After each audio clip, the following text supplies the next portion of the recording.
He had everything. Money, power, and a home that stretched wider than his silence. Michael Grant, 42, venture capitalist, retired too young, too rich, too alone. His house sat on the hills of Maple Ridge Drive in Los Angeles, glass walls, white marble floors, and a view that could make a man feel both infinite and small. She had almost nothing. Elena Morales, 31, quiet, hard-working, and always on time. She came in at dawn, left at dusk, never asked for favors, never spoke about her life. But that evening, something shifted. The sun was dropping behind the Santa Monica skyline, painting the glass walls gold. A cool breeze drifted through the open terrace, but inside, Michael felt none of it. From his upstairs window, he saw her, Elena, rushing down the front steps with 2 paper grocery bags clutched tightly against her chest. She didn't see him watching. "Elena," he called from the balcony, voice firm, curious. She froze, turned, eyes widening slightly. "Yes, Mr. Grant. Did I forget something?" Michael stepped out, his tone calm but measured. "What's in the bags?" She blinked, adjusting her grip. "Just some things I picked up on my break. Groceries." He studied her, the nervous smile, the way her fingers tightened around the handles. Something didn't feel right. "You've been leaving early lately," he said. "Every time, you mention your mother, that she's sick." Elena nodded quickly. "Yes, sir. I told you before, she hasn't been well. I'm trying my best." Michael took a few steps closer. "I heard you on the phone yesterday," he said quietly. "You were speaking in Spanish. You mentioned needing money, urgently." He paused. "Are you hiding something, Elena?" Her eyes darted to the ground, then back to his. "I don't know what you mean." "I'm not asking," he said, his voice tightening. "I'm telling you something's going on." For a moment, silence filled the space between them, heavy, charged. Then, softly but steady, she said, "If you don't trust me, Mr. Grant, maybe you should find someone else to clean your house." And with that, she turned, walked through the gate, and disappeared down the quiet street. Michael stood there, the wind brushing past him, the echo of her footsteps fading into the evening.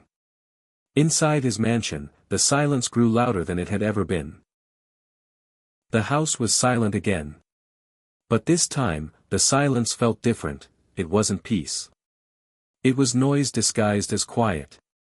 Michael sat in his study, the lights dim, the city glittering far below like another universe. On his desk, a half-empty glass of bourbon. On his screen, a folder titled Staff. He opened it. Elena Morales. 31. 8 months employed. Address, East Los Angeles. References checked. Background verified. Nothing out of place. He leaned back in his chair, rubbing his temples. It was always like this, he trusted no one. After the divorce, the lawsuits, the friends who turned business partners who turned enemies. He'd learned that money attracted need the way light attracts moths. Beautiful at first, until you feel the burn. He scrolled through her attendance sheet. Early clockouts. Missed weekends. Excuses, mother's appointment. Church fundraiser. Community visit. Too clean. Too tidy. Too convenient. He reached for the desk drawer, pulled out a crumpled receipt he'd found days earlier in the pocket of her jacket. He'd picked it up absent-mindedly after she'd hung her coat to dry from the rain. A folded piece of paper that had refused to leave his thoughts. He flattened it now under the desk lamp. Bank of California. Transfer, $1,200. Recipient, M. Morales. Description, medical. He stared at the numbers until they blurred. Was it her mother's hospital bill, or something else?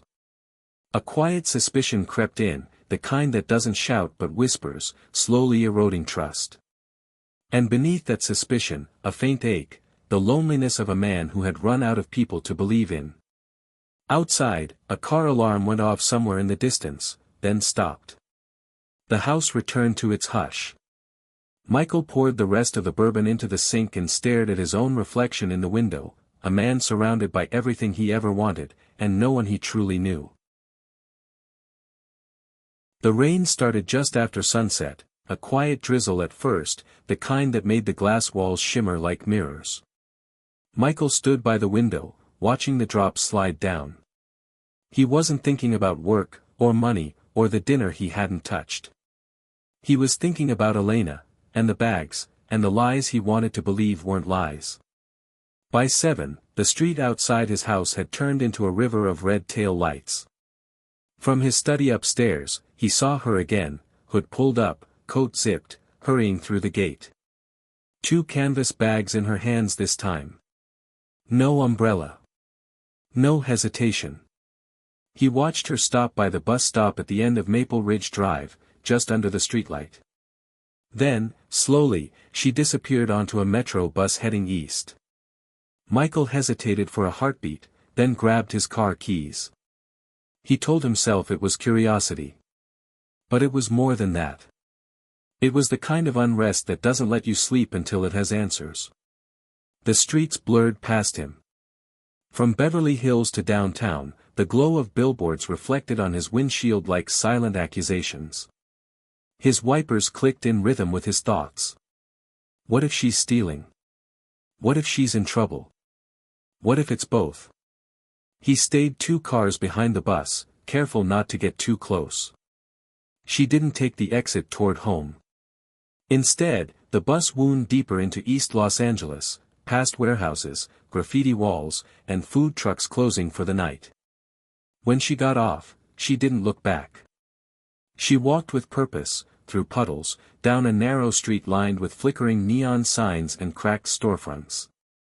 Michael slowed the car, headlights dimmed. He saw her stop in front of an old building with peeling paint and a hand-painted sign over the door. The letters, faded but clear enough under the yellow glow of the streetlight, read: Esperanza Community Learning Center, Evening Classes, Food Support. He parked across the street. Through the rain-streaked windshield, he watched her unlock the door and step inside. Moments later, light filled the small windows. Shadows moved, more people, gathering. Michael's jaw tightened. He stepped out of the car, stood by the hood, rain cold on his skin. He moved closer, peering through the glass. Inside, the room was cramped, maybe 20 people. Old folding chairs, chalkboard, paper cups, a flickering ceiling fan. And there she was. Elena. Standing at the front, smiling softly. A whiteboard marker in her hand. Not cleaning. Not hiding. Teaching. He froze. She spoke slowly, her voice warm, patient. Repeat after me, she said, writing on the board. How are you? The class echoed in thick accents. How are you? When a woman in the back stumbled over the words, Elena smiled, walked over, and repeated the phrase with her, until they both laughed. Michael didn't move. He didn't blink. The woman he had suspected of deceit was teaching English to immigrants in a broken classroom on a Friday night. He looked at the bag she'd carried, opened now, filled with loaves of bread, bottled water, boxes of fruit. Not for herself. For them. And standing there in the rain, Michael Grant, a man who had built empires out of logic, realized how little he truly understood about the people who served him. He turned, walked back to his car, and for the first time in a long time, he felt something unfamiliar, shame. The rain had stopped by the time Michael got home. But the sound of it stayed with him, echoing through the marble hallways like a reminder. He walked past the foyer without turning on the lights. The mansion, all glass and silence, felt larger than usual, and emptier too. He hung his jacket, sat at his desk, and opened his laptop. A name still lingered in his mind. Esperanza Community Learning Center. He typed it into the search bar. A slow-loading website appeared, old, plain, almost forgotten by time. No fancy design, no sponsors. Just a few photos, a short paragraph, and a single word in bold, donate. He clicked through the pages. In photo after photo, she was there, Elena Morales. Smiling. Teaching. Hugging strangers like family. In one picture, she held a book open for an elderly man, helping him sound out the word hospital. In another, she passed out sandwiches and bottled water. He scrolled down to the About section. We offer free evening English and computer classes for low-income adults and recent immigrants. We believe learning is a right, not a privilege. We run entirely on small donations and volunteer work. Currently, we are 2 months behind on rent. Michael stared at the words. 2 months behind. He thought of the bag she carried. The groceries weren't for her. They were for them. He sat back in his chair. For a long time, he said nothing. Only the clock ticked, slow, deliberate, almost accusing. This woman, the one he'd suspected, questioned, followed, was giving away pieces of herself every night while he sat in a house filled with things he didn't even use. He closed the laptop, rubbed his eyes. The guilt pressed heavier than the silence. For the first time in years, he wished there was someone in the house to talk to. He poured himself a drink, then stopped halfway. The thought of whiskey felt wrong, indulgent, tone-deaf. He set the glass down untouched. Michael leaned forward, elbows on his knees, and whispered to no one in particular, "How did I miss this? How did I not see her?" The city outside was alive, sirens, laughter, distant music, but in his chest, there was a new kind of quiet. Not suspicion. Not loneliness. Just the hollow space where respect begins to grow. If you're still here, thank you for watching. We really appreciate your time. Please take a moment to subscribe, it helps us bring more human stories to life. Sleep never came that night. Michael sat in the dark, the soft blue light from his laptop still glowing against the glass walls. Every few minutes, he'd reopen the same website, scroll through the same photos, read the same line, "We believe in second chances." He wasn't sure when guilt had turned into responsibility. All he knew was that it wouldn't let him rest. He reached for his phone and opened a message thread labeled David Carter. His oldest friend, his right hand, the one man who never asked for explanations. He typed slowly. "Find out everything you can about the Esperanza Learning Center." Quietly. He hit send. Minutes later, the dots blinked. "Boss, it's past midnight." "Do it anyway," Michael replied. He leaned back in the chair, staring through the wide window that framed the city lights below. How many lives, he wondered, fit inside those tiny windows? How many Elenas walked through them every day, unseen? By morning, his phone buzzed again, David, as efficient as ever. Small nonprofit, East LA. 2 classrooms.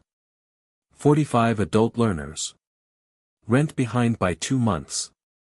Leaking roof. Volunteers pay for supplies out of pocket. No formal funding. Elena Morales is listed as lead instructor, unpaid. Michael exhaled slowly. Unpaid. He scrolled through the photos again, lingering on one, Elena kneeling beside an older man, showing him how to type his name. Her eyes focused, kind. He realized he'd never once seen her look like that in his own house. He opened a new browser tab. Bank transfer, anonymous foundation account. Amount, $25,000. Recipient, Esperanza Community Learning Center. Memo, we believe in what you're building. He hesitated over the confirm button. The cursor blinked, like it was waiting for permission. Then he clicked. The sound of the confirmation chime filled the room, soft, final, almost holy. He closed the laptop and sat back, feeling the faintest release in his chest. And for the first time in years, the silence in his house didn't feel like punishment. It felt like peace beginning to take shape. The next morning broke quiet and gray. Outside, Los Angeles was already awake, cars crawling down Sunset, sirens in the distance, a city moving faster than most hearts could keep up. But inside Michael's house, everything stood still. Elena was in the kitchen, as always, hair tied back, sleeves rolled, the soft hum of gospel music spilling from her phone speaker. The smell of brewed coffee and warm toast drifted through the air. It was a scene so ordinary, so familiar, and yet, today, it felt like a confession waiting to happen. She didn't hear him come in. He stood for a moment by the doorway, watching her move, quiet, efficient, graceful. Then, softly, he said, "Good morning, Elena." She turned quickly, surprised. "Oh. Good morning, Mr. Grant. I didn't know you were up this early. I'll get out of your way." He shook his head. "Actually, could you sit for a moment? There's something I'd like to talk to you about." Her hands stilled on the counter. Then she nodded, wiping them on her apron before sitting down at the small dining table. Michael joined her, coffee in hand, every movement measured. For a while, neither of them spoke. The only sound was the faint ticking of the wall clock. Finally, Michael broke the silence. "I know about the Esperanza Learning Center." Elena's fingers froze on the edge of the table. Her eyes flicked up to meet his. "I don't know what you mean." He looked down, ashamed. "I followed you," he said quietly. "The other night. When you left." The words hung in the air, heavy, uninvited. He continued, voice lower now. "I thought you were hiding something." "I was right, just not in the way I expected." Elena's eyes filled, not with anger, but hurt. "You followed me?" Michael nodded slowly. "I saw you. Teaching those people. Helping them. Carrying food. You smiled in that room, Elena. I've never seen you smile like that here." She took a long breath. When she finally spoke, her voice was soft, steady, and tired. "I wasn't hiding it. I just didn't think it mattered." "It matters," he said quietly. The silence that followed wasn't cold anymore. It was fragile, human. He leaned forward slightly. "I read about the center. I know you work there every evening. I know you volunteer without pay. And that you're behind on rent. You shouldn't have to carry that kind of weight alone." She shook her head. "I'm fine, sir. Really. Those people, they've lost more than I ever have. Some can't read their own prescriptions, others can't fill out a job form.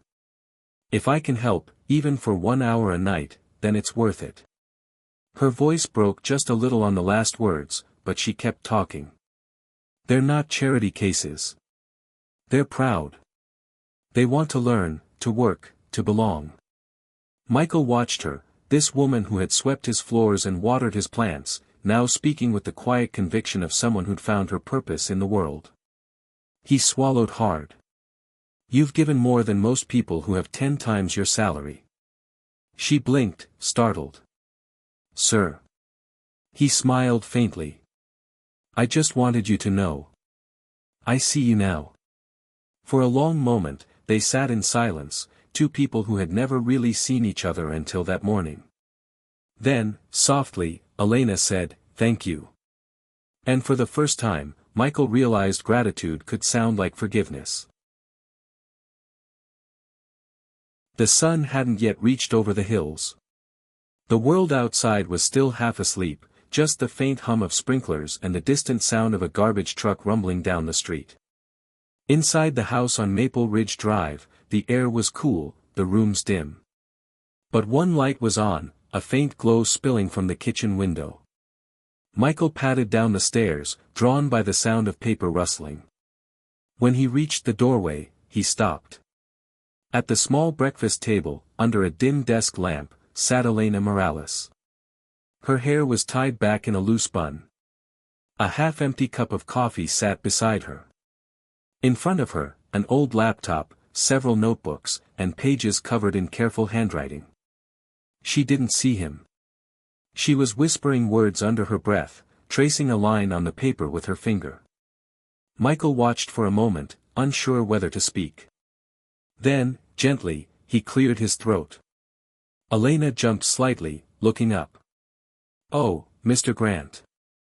I didn't hear you." He smiled softly. "Couldn't sleep either?" She hesitated, then shook her head. "No, sir. I was just finishing something."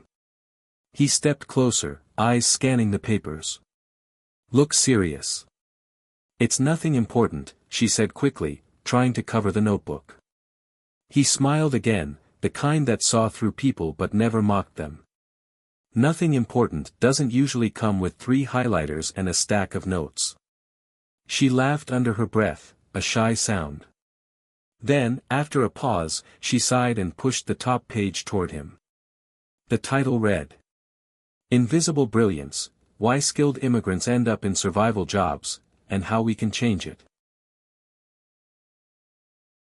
Michael looked up. "You wrote this?"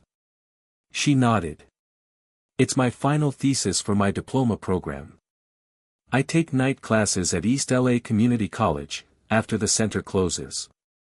He blinked, surprised. "You're in school." "I'm trying to be," she said softly. "I dropped out years ago when my mom got sick. But I promised myself I'd finish someday. This paper, it's about people I know." He set the page down, listening. "There's Marta," she continued, her voice steady now, stronger. "She used to be a nurse in Guadalajara. Here, she cleans hotel rooms. There's Mr. Chen, he taught math for 20 years in China. Now he stocks shelves at a dollar store. They're smart, skilled, capable, but the system doesn't see them." Her words came faster, passion breaking through her calm. "They're told to start over. To be grateful for whatever job they get. But what if we stopped starting them over, and started meeting them where they already are?" Michael leaned against the counter, quietly taking it in.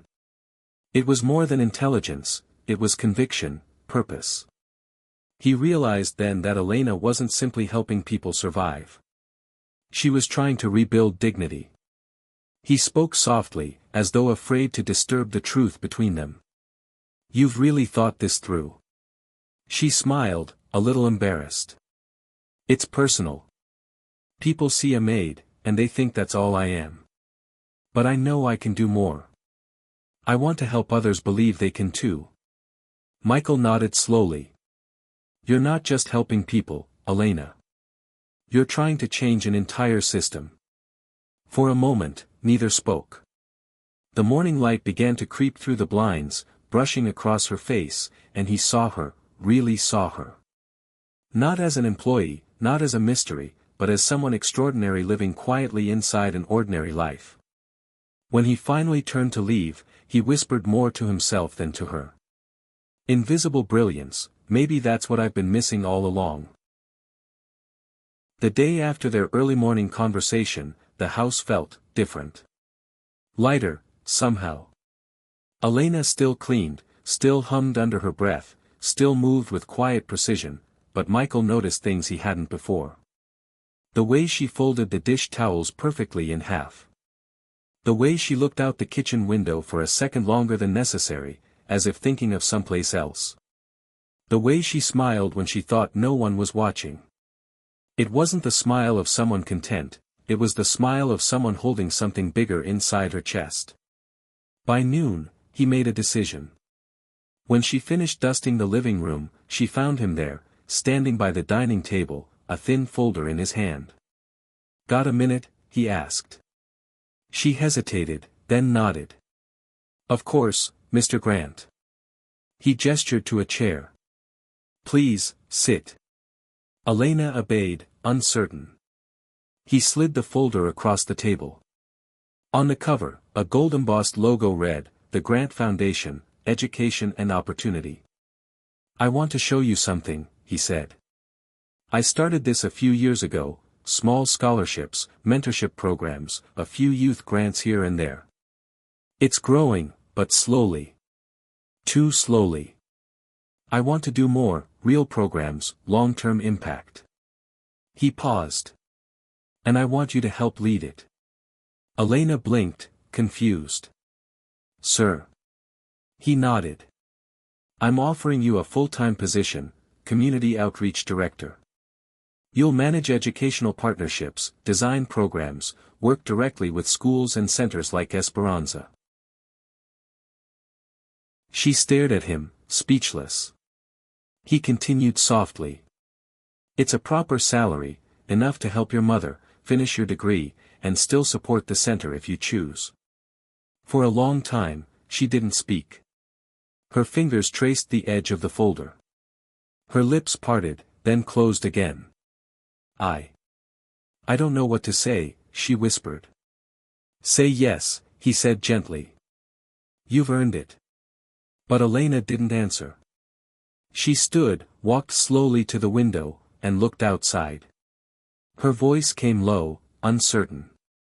"Part of me is afraid." "Afraid of what?" She turned, her eyes glistening. "Of leaving what I know. Of becoming someone else. Of abandoning the people I've been fighting for." He nodded.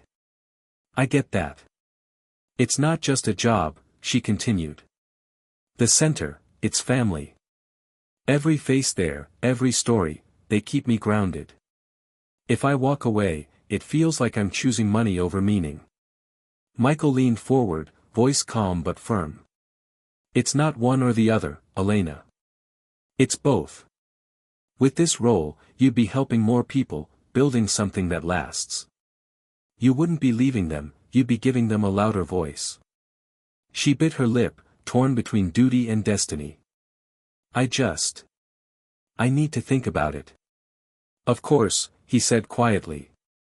"Take all the time you need."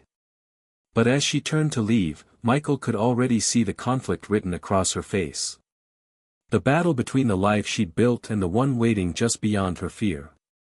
For the first time, he realized that giving someone a future wasn't always a gift.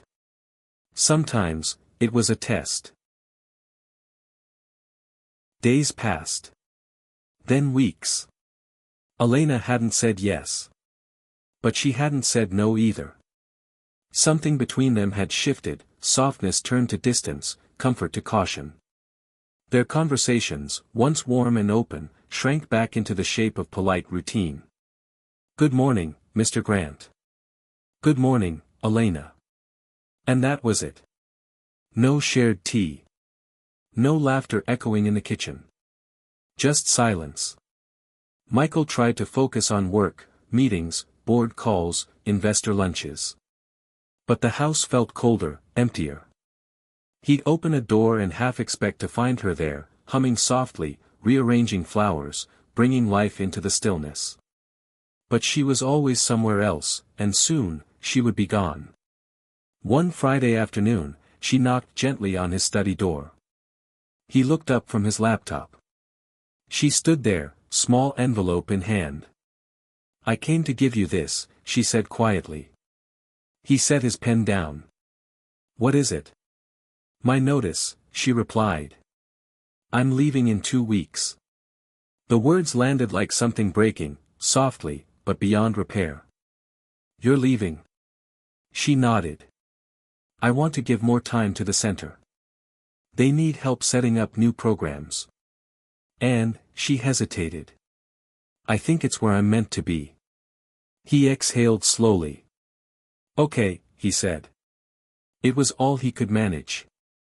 There was a long silence before she spoke again, her voice trembling just enough to betray her calm.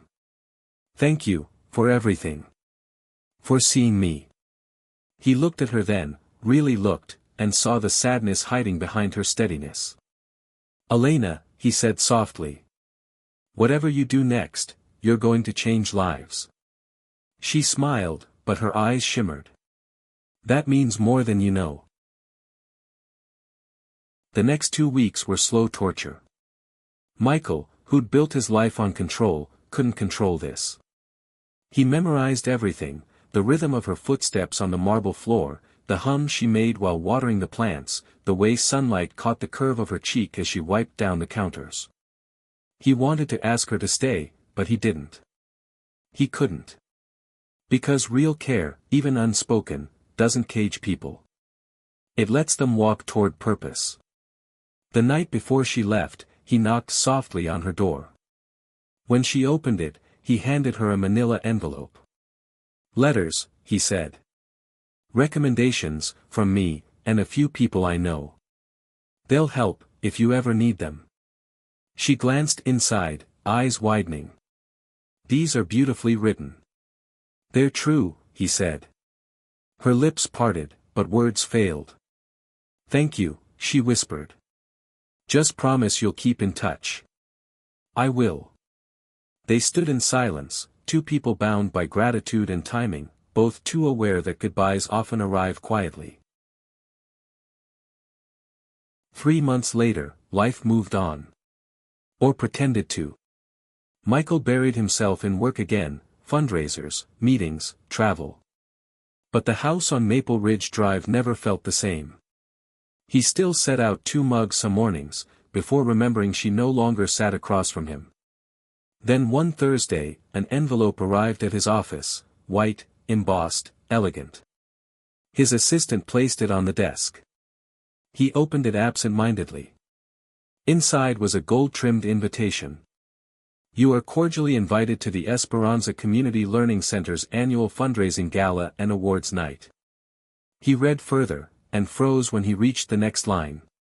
"Honoring Ms. Elena Morales, Volunteer of the Year, Advocate for Community Education and Inclusion." His throat tightened. For a moment, the world outside the window blurred. David walked in, glancing at the envelope. "Should I RSVP no?" Michael's voice came low, almost distant. "No," he said. "Tell them I'll be there." The night of the gala, the city glowed with warm light. The old community gym had been transformed, string lights, white tablecloths, paper flowers crafted by students. Laughter filled the air in Spanish, English, Tagalog, Mandarin, 1,000 accents, one shared hope. Elena moved between tables, checking place cards, helping serve drinks, making sure everyone felt seen. She'd never looked so alive. When someone called her name, she turned toward the entrance, and froze. There he was. Michael Grant, standing quietly by the doorway, a dark gray suit, unsure smile, eyes searching until they found hers. For a moment, the noise of the room faded, just two people, seeing each other again after everything that had been said, and all that hadn't. Later that night, the MC's voice echoed. "And now, please welcome our Volunteer of the Year, Ms. Elena Morales." The crowd erupted. Elena walked to the stage, heart pounding, hands trembling. When she reached the microphone, she smiled, not for the cameras, not for applause, but for the people in the back who had never been celebrated before. Her voice steadied as she spoke. "I never thought a simple act of service would lead me here. I used to think no one saw me. But now I see all of you. This isn't just my award, it's ours." Applause filled the hall. Michael stood at the back, clapping, a quiet pride in his chest that no trophy could match. He hadn't come to be seen. He'd come because he missed her. Because somehow, in giving her a chance, she'd given him back something he thought he'd lost, faith. The night wore down slowly. The speeches ended. Children dozed on chairs. The laughter softened into quiet conversations and half-finished cups of punch. Elena stood near the doorway, her award still in her hands. She should have felt proud, she did, but underneath the glow and the congratulations was a tug she couldn't name. Across the room, she saw him, Michael, standing alone near the back, his tie slightly loose. His expression soft, unreadable. Their eyes met. This time, neither looked away. He made his way toward her through the small crowd, pausing once to shake a volunteer's hand. When he finally stopped in front of her, the noise of the room seemed to fade again, like it always did when it was just the two of them. "Congratulations," he said quietly. "You deserve every bit of that award." She smiled, modest but warm. "Thank you for coming." For a moment, neither spoke. The silence between them carried everything they hadn't said in months. Then, softly, Elena said, "There's something I've been meaning to tell you." He tilted his head. "What is it?" She looked down at the plaque in her hands, then back up at him. "My mother, she's better now. Completely healed. She had the surgery 3 months ago." Michael nodded, his voice gentle. "That's good news." Elena's eyes glistened under the string lights. "The hospital bill was, a lot. We'd been turned away twice. Then one morning, they called and said it had been paid in full, an anonymous donor. No name. Just a message, you deserve more time." Michael's gaze fell to the floor. His hands slipped quietly into his pockets. That same week, she continued, the center received its biggest donation yet, enough to fix the roof, buy laptops, stock the pantry, and pay small stipends for volunteers. She paused. Her voice softened to almost a whisper.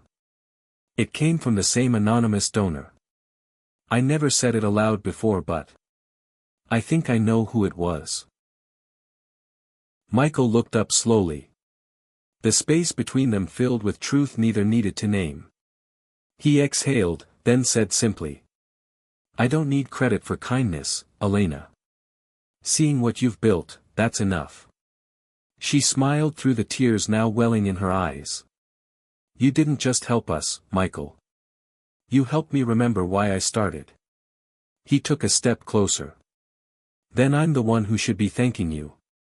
They stood there, both silent, the music inside fading into the hum of the city. Cars passed on the street, the warm night breeze carrying the faint scent of jasmine from the courtyard garden. After a long pause, he spoke again. "The offer still stands.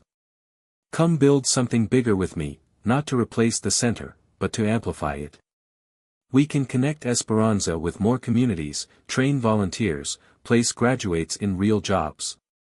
You won't have to choose between the people and the progress." Elena hesitated, then smiled, this time with quiet certainty. "Okay," she said softly. "But we start with new laptops and a roof that doesn't leak." He laughed, a sound lighter than it had been in years. "Deal." They stood in the glow of the streetlight, two people who had once lived in separate worlds. Now sharing the same kind of peace. As she turned toward the waiting taxi, he watched her go, not with longing, but with gratitude. Sometimes privilege and purpose live on opposite sides of the same street. Sometimes, all it takes to cross is a single act of grace. And sometimes, the richest hearts are found in the most unexpected places.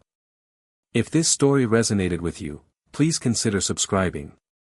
Your support helps us share more moments of grace and humanity. Leave a comment to let us know where you are watching from.